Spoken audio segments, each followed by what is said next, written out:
احمق لوگ کہیں گے کہ مسلمان جس قبلے پر پہلے سے چلے آتے تھے اب اس سے کیوں منہ پھیر بیٹھے؟ تم کہہ دو کہ مشرق اور مغرب سب اللہ ہی کا ہے، وہ جس کو چاہتا ہے سیدھے رستے پر چلاتا ہے، اور اسی طرح ہم نے تم کو امت معتدل بنایا ہے تاکہ تم لوگوں پر گواہ بنو اور پیغمبر آخر الزمان صلی اللہ علیہ وآلہ وسلم تم پر گواہ بنے۔ اور جس قبلے پر تم پہلے تھے اس کو ہم نے اس لیے مقرر کیا تھا کہ معلوم کریں کہ کون ہمارے پیغمبر کا تابع رہتا ہے اور کون الٹے پاؤں پھر جاتا ہے۔ اور یہ بات یعنی تحویل قبلہ لوگوں کو گراں معلوم ہوئی، مگر جن کو اللہ نے ہدایت بخشی ہے وہ اسے گراں نہیں سمجھتے، اور اللہ ایسا نہیں کہ تمہارے ایمان کو یوں ہی ضائع کر دے۔ اللہ تو لوگوں پر بڑا مہربان ہے، صاحب رحمت ہے۔ اے پیغمبر صلی اللہ علیہ وآلہ وسلم، ہم تمہارا آسمان کی طرف منہ اٹھانا دیکھ رہے ہیں، سو ہم تم کو اسی قبلے کی طرف جس کو تم پسند کرتے ہو منہ کرنے کا حکم دیں گے۔ تو اپنا منہ مسجد حرام یعنی خانہ کعبہ کی طرف پھیر لو، اور تم لوگ جہاں ہوا کرو نماز پڑھنے کے وقت اسی مسجد کی طرف منہ کر لیا کرو۔ اور جن لوگوں کو کتاب دی گئی ہے وہ خوب جانتے ہیں کہ یہ نیا قبلہ ان کے پروردگار کی طرف سے حق ہے، اور جو کام یہ لوگ کرتے ہیں اللہ ان سے بے خبر نہیں۔ اور اگر تم ان اہل کتاب کے پاس تمام نشانیاں بھی لے کر آؤ تو بھی یہ تمہارے قبلے کی پیروی نہ کریں، اور تم بھی ان کے قبلے کی پیروی کرنے والے نہیں ہو، اور ان میں سے بھی بعض کے قبلے کے پیرو نہیں۔ اور اگر تم باوجود اس کے کہ تمہارے پاس علم یعنی اللہ کا حکم آ چکا ہے ان کی خواہشوں کے پیچھے چلو گے تو ظالموں میں ہو جاؤ گے۔ جن لوگوں کو ہم نے کتاب دی ہے وہ ان پیغمبر آخر الزمان صلی اللہ علیہ وآلہ وسلم کو اس طرح پہچانتے ہیں جس طرح اپنے بیٹوں کو پہچانا کرتے ہیں، مگر ایک فریق ان میں سے سچی بات کو جان بوجھ کر چھپا رہا ہے۔ اے پیغمبر صلی اللہ علیہ وآلہ وسلم، یہ نیا قبلہ تمہارے پروردگار کی طرف سے حق ہے، تو تم ہرگز شک کرنے والوں میں نہ ہونا، اور ہر ایک شخص کے لیے ایک سمت مقرر ہے جدھر وہ عبادت کے وقت منہ کیا کرتا ہے، تو تم نیکیوں میں سبقت حاصل کرو۔ تم جہاں ہوگے اللہ تم سب کو جمع کرے گا، بے شک اللہ ہر چیز پر قادر ہے۔ اور تم جہاں سے نکلو نماز میں اپنا منہ مسجد حرام کی طرف کر لیا کرو، بے شبہ یہ تمہارے پروردگار کی طرف سے حق ہے، اور تم لوگ جو کچھ کرتے ہو اللہ اس سے بے خبر نہیں۔ اور تم جہاں سے نکلو مسجد حرام کی طرف منہ کر کے نماز پڑھا کرو، اور مسلمانوں تم جہاں ہوا کرو اسی مسجد کی طرف رخ کیا کرو۔ یہ تاکید اس لیے کی گئی ہے کہ لوگ تم کو کسی طرح کا الزام نہ دے سکیں، مگر ان میں سے جو ظالم ہیں وہ الزام دیں تو دیں، سو ان سے مت ڈرنا اور مجھی سے ڈرتے رہنا، اور یہ بھی مقصود ہے کہ میں تم کو اپنی تمام نعمتیں بخشوں، اور یہ بھی کہ تم راہ راست پر چلو۔ جس طرح من جملہ اور نعمتوں کے ہم نے تمہیں میں سے ایک رسول بھیجے ہیں جو تم کو ہماری آیتیں پڑھ پڑھ کر سناتے اور تمہیں پاک بناتے، اور کتاب یعنی قرآن اور دانائی سکھاتے ہیں، اور ایسی باتیں بتاتے ہیں جو تم پہلے نہیں جانتے تھے، سو تم مجھے یاد کیا کرو، میں تمہیں یاد کیا کروں گا، اور میرا احسان مانتے رہنا اور میری ناشکری نہ کرنا۔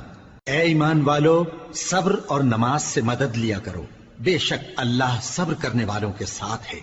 اور جو لوگ اللہ کی راہ میں مارے جائیں ان کی نسبت یہ نہ کہنا کہ وہ مرے ہوئے ہیں، وہ مردہ نہیں بلکہ زندہ ہیں، لیکن تم کو شعور نہیں۔ اور ہم کسی قدر خوف اور بھوک اور مال اور جانوں اور میووں کے نقصان سے تمہاری آزمائش کریں گے، اور صبر کرنے والوں کو بشارت سنا دو کہ ان لوگوں پر جب کوئی مصیبت واقع ہوتی ہے تو کہتے ہیں کہ ہم اللہ ہی کا مال ہیں اور اسی کی طرف لوٹ کر جانے والے ہیں۔ یہی لوگ ہیں جن پر ان کے پروردگار کی عنایتیں ہیں اور خصوصی رحمت بھی ہے، اور یہی سیدھے رستے پر ہیں۔ بے شک کوہ صفا اور مروہ اللہ کی نشانیوں میں سے ہیں، تو جو شخص خانہ کعبہ کا حج یا عمرہ کرے اس پر کچھ گناہ نہیں کہ دونوں کے درمیان چکر لگائے، بلکہ یہ ایک نیک کام ہے، اور جو کوئی نیک کام کرے تو اللہ قدردان ہے، دانا ہے۔ جو لوگ ہمارے حکموں اور ہدایتوں کو جو ہم نے نازل کی ہیں کسی غرض فاسد سے چھپاتے ہیں، باوجود کہ ہم نے ان کو لوگوں کے سمجھانے کے لیے اپنی کتاب میں کھول کھول کر بیان کر دیا ہے۔ ایسوں پر اللہ اور تمام لعنت کرنے والے لعنت کرتے ہیں۔ ہاں، جو توبہ کرتے ہیں اور اپنی حالت درست کر لیتے ہیں اور احکام الہی کو صاف صاف بیان کر دیتے ہیں تو میں ان کے قصور معاف کر دیتا ہوں، اور میں بڑا معاف کرنے والا، بڑا مہربان ہوں۔ جو لوگ کافر ہوئے اور کافر ہی مرے، ایسوں پر اللہ کی اور فرشتوں کی اور انسانوں کی سب کی لعنت، وہ ہمیشہ اسی لعنت میں گرفتار رہیں گے۔ ان سے نہ تو عذاب ہلکا ہی کیا جائے گا اور نہ انہیں کچھ مہلت ملے گی۔ اور لوگوں، تمہارا معبود ایک ہی معبود ہے، اس بڑے مہربان اور رحم والے کے سوا کوئی عبادت کے لائق نہیں۔ بے شک آسمانوں اور زمین کے پیدا کرنے میں اور رات اور دن کے ایک دوسرے کے پیچھے آنے جانے میں اور کشتیوں اور جہازوں میں جو سمندر میں لوگوں کے فائدے کے لیے رواں ہیں، اور میں جس کو اللہ آسمان سے برساتا اور اس سے زمین کو اس کے مردہ ہو جانے کے بعد زندہ یعنی خشک ہو جانے کے بعد سرسبز کر دیتا ہے، اور زمین پر ہر قسم کے جانور پھیلانے میں اور ہواؤں کے چلانے میں اور بادلوں میں جو آسمان اور زمین کے درمیان گھرے رہتے ہیں، عقل مندوں کے لیے اللہ کی قدرت کی نشانیاں ہیں۔ اور بعض لوگ ایسے ہیں جو غیر اللہ کو اللہ کا شریک بناتے اور ان سے اللہ کی سی محبت کرتے ہیں، لیکن جو ایمان والے ہیں وہ تو اللہ ہی کے سب سے زیادہ دوست دار ہیں۔ اور اے کاش ظالم لوگ جو بات عذاب کے وقت دیکھیں گے اب دیکھ لیتے کہ سب طرح کی طاقت اللہ ہی کو ہے، اور یہ کہ اللہ سخت عذاب کرنے والا ہے۔ اس دن کفر کے پیشوا اپنے پیروں سے بیزاری ظاہر کریں گے اور دونوں عذاب الہی دیکھ لیں گے اور ان کے آپس کے تعلقات منقطع ہو جائیں گے۔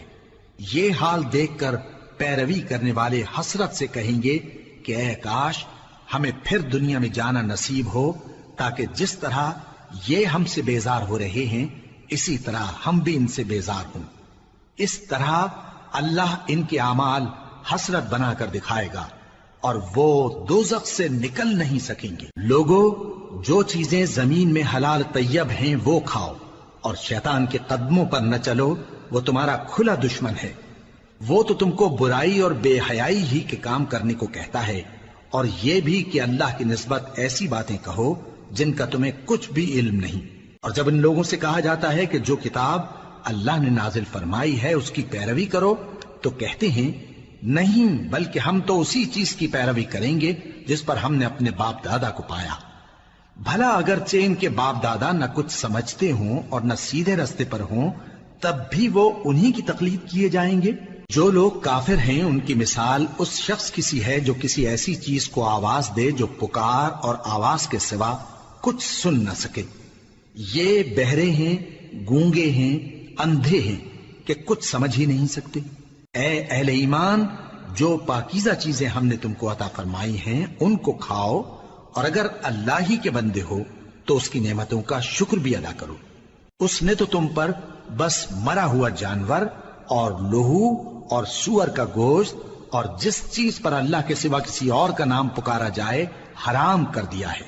ہاں، جو مجبور ہو جائے بشرطے کہ اللہ کی نافرمانی نہ کرے اور حد ضرورت سے باہر نہ نکل جائے، اس پر کچھ گناہ نہیں۔ بے شک اللہ بخشنے والا ہے، رحم کرنے والا ہے۔ جو لوگ اللہ کی کتاب سے ان آیتوں اور ہدایتوں کو جو اس نے نازل فرمائی ہیں چھپاتے اور ان کے بدلے تھوڑی سی قیمت یعنی دنیاوی منفعت حاصل کرتے ہیں، وہ اپنے پیٹوں میں محض آگ بھرتے ہیں۔ ایسے لوگوں سے اللہ قیامت کے دن نہ کلام کرے گا اور نہ ان کو گناہوں سے پاک کرے گا، اور ان کے لیے دکھ دینے والا عذاب ہے۔ یہ وہ لوگ ہیں جنہوں نے ہدایت چھوڑ کر گمراہی اور بخشش چھوڑ کر عذاب خرید لیا۔ یہ آتش جہنم کی کیسی برداشت کرنے والے ہیں۔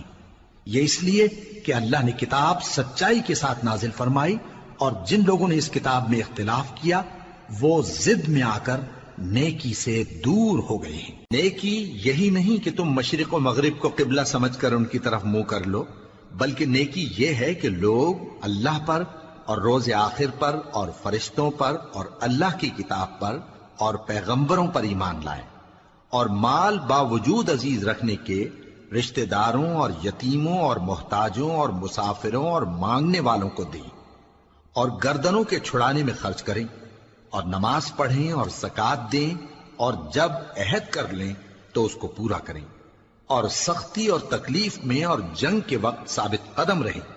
یہی لوگ ہیں جو ایمان میں سچے ہیں، اور یہی ہیں جو اللہ سے ڈرنے والے ہیں۔ مومنوں، تم کو مقتولوں کے بارے میں قصاص یعنی خون کے بدلے خون کا حکم دیا جاتا ہے، اس طرح پر کہ آزاد کے بدلے آزاد مارا جائے، اور غلام کے بدلے غلام، اور عورت کے بدلے عورت۔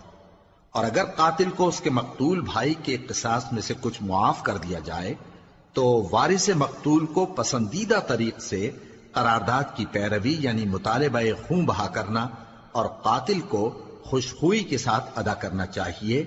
یہ تمہارے پروردگار کی طرف سے تمہارے لیے آسانی اور مہربانی ہے۔ اب جو اس کے بعد زیادتی کرے اس کے لیے دکھ کا عذاب ہے۔ اور اے اہل عقل، حکم قصاص میں تمہاری زندگانی ہے کہ تم قتل و خونریزی سے بچو۔ تم پر فرض کیا جاتا ہے کہ جب تم میں سے کسی کو موت کا وقت آ جائے تو اگر وہ کچھ مال چھوڑ جانے والا ہو تو ماں باپ اور رشتہ داروں کے لیے دستور کے مطابق وصیت کر جائے۔ اللہ سے ڈرنے والوں پر یہ ایک حق ہے۔ پھر جو شخص وصیت کو سننے کے بعد اس کو بدل ڈالے تو اس کے بدلنے کا گناہ انہی لوگوں پر ہے جو اس کو بدلیں، اور بے شک اللہ سنتا جانتا ہے۔ اب اگر کسی کو وصیت کرنے والے کی طرف سے کسی وارث کی طرفداری یا حق تلفی کا اندیشہ ہو تو اگر وہ وصیت کو بدل کر وارثوں میں صلح کرا دے تو اس پر کچھ گناہ نہیں، بے شک اللہ بخشنے والا ہے، رحم والا ہے۔ مومنوں، تم پر روزے فرض کیے گئے ہیں جس طرح تم سے پہلے لوگوں پر فرض کیے گئے تھے تاکہ تم پرہیزگار بنو۔ روزوں کے دن گنتی کے چند روز ہیں، تو جو شخص تم میں سے بیمار ہو یا سفر میں ہو تو دوسرے دنوں میں روزوں کا شمار پورا کر لے۔ اور جو لوگ روزہ رکھنے کی طاقت رکھیں لیکن رکھیں نہیں، وہ روزے کے بدلے محتاج کو کھانا کھلا دیں۔ اور جو کوئی اپنی مرضی سے زیادہ نیکی کرے تو اس کے حق میں زیادہ اچھا ہے، اور اگر سمجھو تو روزہ رکھنا ہی تمہارے حق میں بہتر ہے۔ روزوں کا مہینہ رمضان کا مہینہ ہے جس میں قرآن اول نازل ہوا جو لوگوں کا رہنما ہے اور جس میں ہدایت کی کھلی نشانیاں ہیں اور جو حق و باطل کو الگ الگ کرنے والا ہے۔ تو جو کوئی تم میں سے اس مہینے میں موجود ہو چاہیے کہ پورے مہینے کے روزے رکھے، اور جو بیمار ہو یا سفر میں ہو تو دوسرے دنوں میں روزے رکھ کر ان کا شمار پورا کر لے۔ اللہ تمہارے حق میں آسانی چاہتا ہے اور سختی نہیں چاہتا، اور یہ آسانی کا حکم اس لیے دیا گیا ہے کہ تم روزوں کا شمار پورا کر لو، اور اس احسان کے بدلے کہ اللہ نے تم کو ہدایت بخشی ہے تم اس کو بزرگی سے یاد کرو اور اس کا شکر کرو۔ اور اے پیغمبر، جب تم سے میرے بندے میرے بارے میں دریافت کریں تو انہیں معلوم ہو کہ میں تو تمہارے پاس ہی ہوں۔ جب کوئی پکارنے والا مجھے پکارتا ہے تو میں اس کی دعا قبول کرتا ہوں۔ تو ان کو چاہیے کہ میرے حکموں کو مانیں اور مجھ پر ایمان رکھیں تاکہ نیک رستہ پائیں۔ روزوں کی راتوں میں تمہارے لیے اپنی عورتوں کے پاس جانا جائز کر دیا گیا ہے، وہ تمہاری پوشاک ہیں اور تم ان کی پوشاک ہو۔ اللہ کو معلوم ہے کہ تم ان کے پاس جانے سے اپنے حق میں خیانت کرتے تھے، سو اس نے تم پر مہربانی کی اور تمہاری حرکات سے درگزر فرمائی، تو اب تم کو اختیار ہے کہ ان سے مباشرت کرو۔ اور اللہ نے جو چیز تمہارے لیے لکھ رکھی ہے یعنی اولاد، اس کو اللہ سے طلب کرو اور کھاؤ اور پیو یہاں تک کہ صبح کی سفید دھاری رات کی سیاہ دھاری سے الگ نظر آنے لگے، پھر روزہ رکھ کر رات تک پورا کرو۔ اور جب تم مسجدوں میں اعتکاف بیٹھتے ہو تو ان سے مباشرت نہ کرو، یہ اللہ کی حدیں ہیں، ان کے پاس نہ جانا۔ اسی طرح اللہ اپنی آیتیں لوگوں کے سمجھانے کے لیے کھول کھول کر بیان فرماتا ہے تاکہ وہ پرہیزگار بنے۔ اور آپس میں ایک دوسرے کا مال ناحق نہ کھاؤ اور نہ اس کو رشوتاً حاکموں کے پاس پہنچاؤ تاکہ لوگوں کے مال کا کچھ حصہ ناجائز طور پر کھا جاؤ، اور اسے تم جانتے بھی ہو۔ اے پیغمبر، لوگ تم سے نئے چاند کے بارے میں دریافت کرتے ہیں کہ گھٹتا بڑھتا کیوں ہے۔ کہہ دو کہ وہ لوگوں کے کاموں کی میعادیں اور حج کے وقت معلوم ہونے کا ذریعہ ہے، اور نیکی اس بات میں نہیں کہ احرام کی حالت میں گھروں میں ان کے پچھواڑے کی طرف سے آؤ، بلکہ نیکوکار وہ ہے جو پرہیزگار ہو، اور گھروں میں ان کے دروازوں سے آیا کرو اور اللہ سے ڈرتے رہو تاکہ کامیاب ہو جاؤ۔ اور جو لوگ تم سے لڑتے ہیں تم بھی اللہ کی راہ میں ان سے لڑو، مگر زیادتی نہ کرنا، کہ اللہ زیادتی کرنے والوں کو دوست نہیں رکھتا، اور ان کو جہاں پاؤ قتل کر دو، اور جہاں سے انہوں نے تم کو نکالا ہے یعنی مکے سے، وہاں سے تم بھی ان کو نکال دو۔ اور دین سے گمراہ کرنے کا فساد قتل و خونریزی سے کہیں بڑھ کر ہے، اور جب تک وہ تم سے مسجد حرام یعنی خانہ کعبہ کے پاس نہ لڑیں، تم بھی وہاں ان سے نہ لڑنا۔ ہاں اگر وہ تم سے لڑیں تو تم ان کو قتل کر ڈالو، کافروں کی یہی سزا ہے۔ پھر اگر وہ باز آ جائیں تو اللہ بخشنے والا ہے، رحم کرنے والا ہے۔ اور ان سے اس وقت تک لڑتے رہنا کہ فساد نابود ہو جائے اور ملک میں اللہ ہی کا دین غالب ہو جائے۔ پھر اگر وہ فساد سے باز آ جائیں تو ظالموں کے سوا کسی پر زیادتی نہیں کرنی چاہیے۔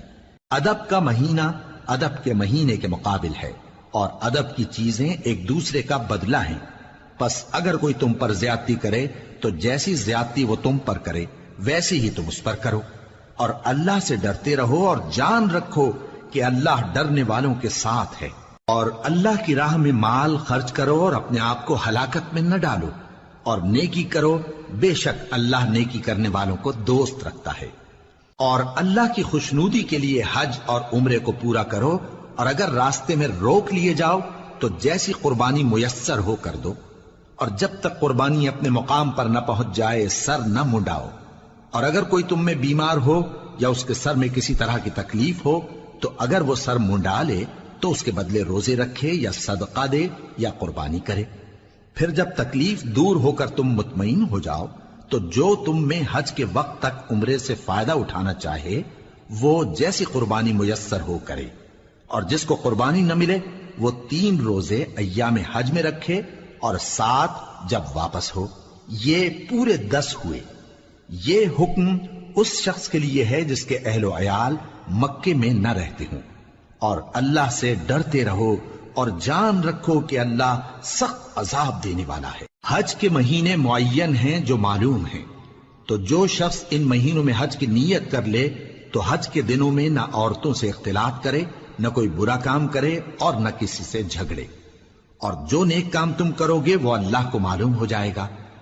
اور زاد راہ یعنی رستے کا خرچ ساتھ لے جاؤ، کیونکہ بہترین زاد راہ پرہیزگاری ہے۔ اور اے اہل عقل، مجھی سے ڈرتے رہو، اس کا تمہیں کچھ گناہ نہیں کہ حج کے دنوں میں بذریعہ تجارت اپنے پروردگار سے روزی طلب کرو۔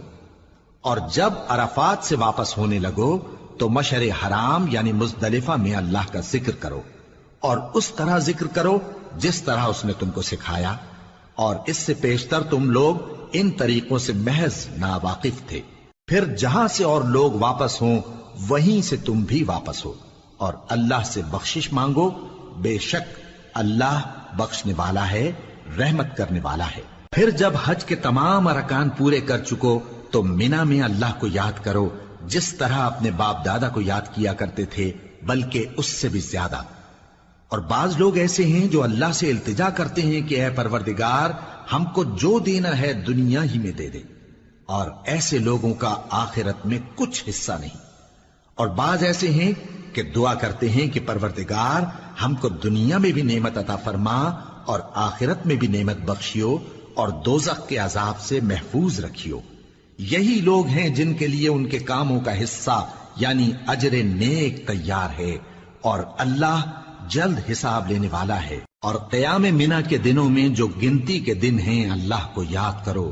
اگر کوئی جلدی کرے اور 2 ہی دن میں چل دے تو اس پر بھی کچھ گناہ نہیں، اور جو بات تک ٹھہرا رہے اس پر بھی کچھ گناہ نہیں۔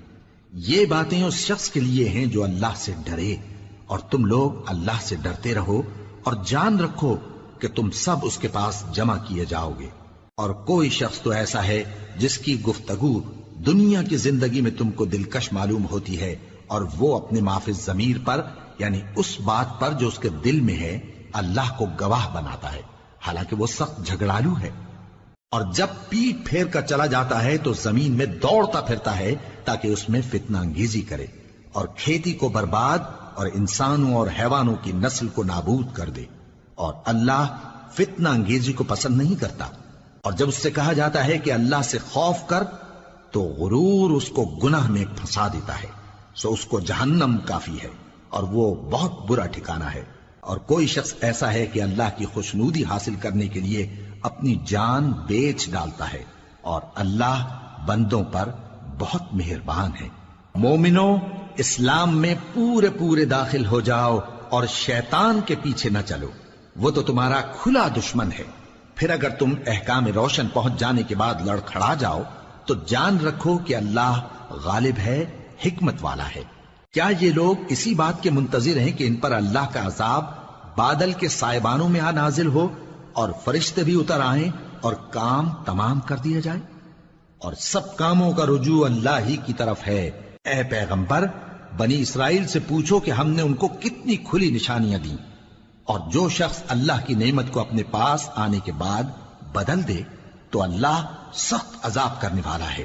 اور جو کافر ہیں ان کے لیے دنیا کی زندگی خوشنما کر دی گئی ہے، اور وہ مومنوں سے تمسخر کرتی ہیں، لیکن جو پرہیزگار ہیں وہ قیامت کے دن ان سے اوپر ہوں گے۔ اور اللہ جس کو چاہتا ہے بے حساب رزق دیتا ہے۔ پہلے تو سب لوگوں کا ایک ہی مذہب تھا، لیکن وہ آپس میں اختلاف کرنے لگے تو اللہ نے ان کی طرف بشارت دینے والے اور ڈر سنانے والے پیغمبر بھیجے، اور ان پر سچائی کے ساتھ کتابیں نازل کی تاکہ جن امور میں لوگ اختلاف کرتے تھے ان کا ان میں فیصلہ کر دے۔ اور اس میں اختلاف بھی انہی لوگوں نے کیا جن کو کتاب دی گئی تھی، باوجود کہ ان کے پاس کھلے ہوئے احکام آ چکے تھے، اور یہ اختلاف انہوں نے صرف آپس کی ضد سے کیا۔ تو جس امر حق میں وہ اختلاف کرتے تھے اللہ نے اپنی مہربانی سے مومنوں کو اس کی راہ دکھا دی، اور اللہ جس کو چاہتا ہے سیدھا رستہ دکھا دیتا ہے۔ کیا تم یہ خیال کرتے ہو کہ یوں ہی بہشت میں داخل ہو جاؤ گے، اور ابھی تم کو پہلے لوگوں کی سی مشکلیں تو پیش آئی ہی نہیں؟ ان کو بڑی بڑی سختیاں اور تکلیفیں پہنچیں، اور وہ صعوبتوں میں ہلا ہلا دیے گئے، یہاں تک کہ پیغمبر اور مومن لوگ جو ان کے ساتھ تھے سب پکار اٹھے کہ کب اللہ کی مدد آئے گی۔ دیکھو اللہ کی مدد ان قریب آیا چاہتی ہے۔ اے نبی، لوگ تم سے پوچھتے ہیں کہ اللہ کی راہ میں کس طرح کا مال خرچ کریں۔ کہہ دو کہ جو چاہو خرچ کرو، لیکن جو مال خرچ کرنا چاہو وہ درجہ بدرجہ اہل استحقاق یعنی ماں باپ کو اور قریب کے رشتہ داروں کو اور یتیموں کو اور محتاجوں کو اور مسافروں کو سب کو دو، اور جو بھلائی تم کرو گے اللہ اس کو جانتا ہے۔ مسلمانوں، تم پر اللہ کے رستے میں لڑنا فرض کر دیا گیا ہے، اور وہ تمہیں ناگوار تو ہوگا، مگر عجب نہیں کہ ایک چیز تم کو بری لگے اور وہ تمہارے حق میں بھلی ہو، اور عجب نہیں کہ ایک چیز تم کو بھلی لگے اور وہ تمہارے لیے مضر ہو، اور ان باتوں کو اللہ ہی بہتر جانتا ہے اور تم نہیں جانتے۔ اے پیغمبر، لوگ تم سے عزت والے مہینوں میں لڑائی کرنے کے بارے میں دریافت کرتے ہیں، کہہ دو کہ ان میں لڑنا بڑا گناہ ہے، اور اللہ کی راہ سے روکنا اور اس سے کفر کرنا اور مسجد حرام یعنی خانہ کعبہ میں جانے سے بند کرنا اور اہل مسجد کو اس میں سے نکال دینا جو یہ کفار کرتے ہیں، اللہ کے نزدیک اس سے بھی زیادہ گناہ ہے، اور فتنہ انگیزی خونریزی سے بھی بڑھ کر ہے۔ اور یہ لوگ ہمیشہ تم سے لڑتے رہیں گے، یہاں تک کہ اگر مقدور رکھیں تو تم کو تمہارے دین سے پھیر دیں، اور جو کوئی تم میں سے اپنے دین سے پھر کر کافر ہو جائے گا اور کافر ہی مرے گا تو ایسے لوگوں کے اعمال دنیا اور آخرت دونوں میں برباد ہو جائیں گے، اور یہی لوگ دوزخ میں جانے والے ہیں جس میں ہمیشہ رہیں گے۔ جو لوگ ایمان لائے اور اللہ کے لیے وطن چھوڑ گئے اور کفار سے جنگ کرتے رہے وہی اللہ کی رحمت کے امیدوار ہیں، اور اللہ بخشنے والا ہے، رحمت کرنے والا ہے۔ اے پیغمبر، لوگ تم سے شراب اور جوئے کا حکم دریافت کرتے ہیں، کہہ دو کہ ان میں گناہ بڑے ہیں اور لوگوں کے لیے کچھ فائدے بھی ہیں، مگر ان کے گناہ فائدوں سے کہیں زیادہ ہیں۔ اور یہ بھی تم سے پوچھتے ہیں کہ اللہ کی راہ میں کون سا مال خرچ کریں، کہہ دو کہ جو ضرورت سے زیادہ ہو۔ اس طرح اللہ تمہارے لیے اپنے احکام کھول کھول کر بیان فرماتا ہے تاکہ تم سوچو، یعنی دنیا اور آخرت کی باتوں میں غور کرو۔ اور تم سے یتیموں کے بارے میں بھی دریافت کرتے ہیں، کہہ دو کہ ان کی حالت کی اصلاح بہت اچھا کام ہے، اور اگر تم ان سے مل جل کر رہنا یعنی خرچ اکٹھا رکھنا چاہو تو وہ تمہارے بھائی ہیں، اور اللہ خوب جانتا ہے کہ خرابی کرنے والا کون ہے اور اصلاح کرنے والا کون۔ اور اگر اللہ چاہتا تو تم کو تکلیف میں ڈال دیتا، بے شک اللہ غالب ہے، حکمت والا ہے۔ اور مومنوں مشرک عورتوں سے جب تک وہ ایمان نہ لائیں نکاح نہ کرنا، کیونکہ مشرک عورت خواہ تم کو کیسی ہی بھلی لگے اس سے مومن لونڈی بہتر ہے۔ اور اسی طرح مشرک مرد جب تک ایمان نہ لائیں مومن عورتوں کو ان کی زوجیت میں نہ دینا، کیونکہ مشرک مرد سے خواہ وہ تم کو کیسا ہی بھلا لگے مومن غلام بہتر ہے۔ یہ مشرک لوگوں کو دوزخ کی طرف بلاتی ہیں، اور اللہ اپنی مہربانی سے بہشت اور بخشش کی طرف بلاتا ہے، اور اپنے حکم لوگوں سے کھول کھول کر بیان کرتا ہے تاکہ نصیحت حاصل کریں۔ اور تم سے حیض کے بارے میں دریافت کرتے ہیں، کہہ دو وہ تو نجاست ہے، سو ایام حیض میں عورتوں سے کنارہ کش رہو، اور جب تک وہ پاک نہ ہو جائیں ان سے مقاربت نہ کرو۔ ہاں جب وہ پاک ہو جائیں تو جس طریق سے اللہ نے تمہیں ارشاد فرمایا ہے ان کے پاس جاؤ، کچھ شک نہیں کہ اللہ توبہ کرنے والوں اور پاک صاف رہنے والوں کو دوست رکھتا ہے۔ تمہاری عورتیں تمہاری کھیتی ہیں، تو اپنی کھیتی میں جس طرح چاہو جاؤ، اور اپنے لیے نیک عمل آگے بھیجو، اور اللہ سے ڈرتے رہو، اور جان رکھو کہ ایک دن تمہیں اس کے روبرو حاضر ہونا ہے۔ اور اے پیغمبر ایمان والوں کو بشارت سنا دو، اور اللہ کے نام کو اس بات کا ہیلہ نہ بنانا کہ اس کی قسمیں کھا کھا کر سلوک کرنے اور پرہیزگاری کرنے اور لوگوں میں صلح و سازگاری کرانے سے رک جاؤ، اور اللہ سب کچھ سنتا ہے جانتا ہے۔ اللہ تمہاری لغو قسموں پر تم سے مواخذہ نہیں کرے گا، لیکن جو قسمیں تم قصد دلی سے کھاؤ گے ان پر مواخذہ کرے گا، اور اللہ بخشنے والا ہے بردبار ہے۔ جو لوگ اپنی عورتوں کے پاس جانے کی قسم کھا لیں ان کو 4 مہینے تک انتظار کرنا چاہیے۔ اگر اس عرصے میں قسم سے رجوع کر لیں تو اللہ بخشنے والا ہے، مہربان ہے، اور اگر طلاق کا ارادہ کر لیں تو بھی اللہ سنتا ہے جانتا ہے۔ اور طلاق والی عورتیں 3 حیض تک اپنے تئیں روکے رہیں، اور اگر وہ اللہ اور روز قیامت پر ایمان رکھتی ہیں تو ان کو جائز نہیں کہ اللہ نے جو کچھ ان کے شکم میں پیدا کیا ہے اس کو چھپائیں۔ اور ان کے خاوند اگر پھر موافقت چاہیں تو اس مدت میں وہ ان کو اپنی زوجیت میں لے لینے کے زیادہ حقدار ہیں۔ اور عورتوں کا حق مردوں پر ویسا ہی ہے جیسے دستور کے مطابق مردوں کا حق عورتوں پر ہے، البتہ مردوں کو عورتوں پر 1 درجہ فضیلت ہے، اور اللہ غالب ہے، صاحب حکمت ہے۔ طلاق صرف 2 بار ہے، یعنی جب 2 دفعہ طلاق دے دی جائے تو پھر عورتوں کو یا تو بطریق شائستہ نکاح میں رہنے دینا ہے یا بھلائی کے ساتھ چھوڑ دینا۔ اور یہ جائز نہیں کہ جو مہر تم ان کو دے چکے ہو اس میں سے کچھ واپس لے لو۔ ہاں اگر زن و شوہر کو خوف ہو کہ وہ اللہ کی حدوں کو قائم نہیں رکھ سکیں گے تو اگر عورت خاوند کے ہاتھ سے رہائی پانے کے بدلے میں کچھ دے ڈالے تو دونوں پر کچھ گناہ نہیں۔ یہ اللہ کی مقرر کی ہوئی حدیں ہیں، ان سے باہر نہ نکلنا، اور جو لوگ اللہ کی حدوں سے باہر نکل جائیں گے وہ گناہگار ہوں گے۔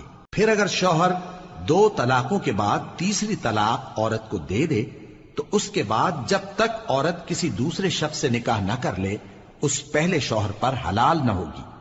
ہاں اگر دوسرا خاوند بھی طلاق دے دے اور عورت اور پہلا خاوند پھر ایک دوسرے کی طرف رجوع کر لیں تو ان پر کچھ گناہ نہیں، بشرطے کہ دونوں یقین کریں کہ اللہ کی حدوں کو قائم رکھ سکیں گے، اور یہ اللہ کی حدیں ہیں، ان کو وہ ان لوگوں کے لیے بیان فرماتا ہے جو علم رکھتے ہیں۔ اور جب تم عورتوں کو 2 دفعہ طلاق دے چکو اور ان کی عدت پوری ہو جائے تو انہیں یا تو حسن سلوک سے نکاح میں رہنے دو یا بطریق شائستہ رخصت کر دو، اور اس نیت سے ان کو نکاح میں نہ رہنے دینا چاہیے کہ انہیں تکلیف دو اور ان پر زیادتی کرو، اور جو ایسا کرے گا وہ اپنا ہی نقصان کرے گا۔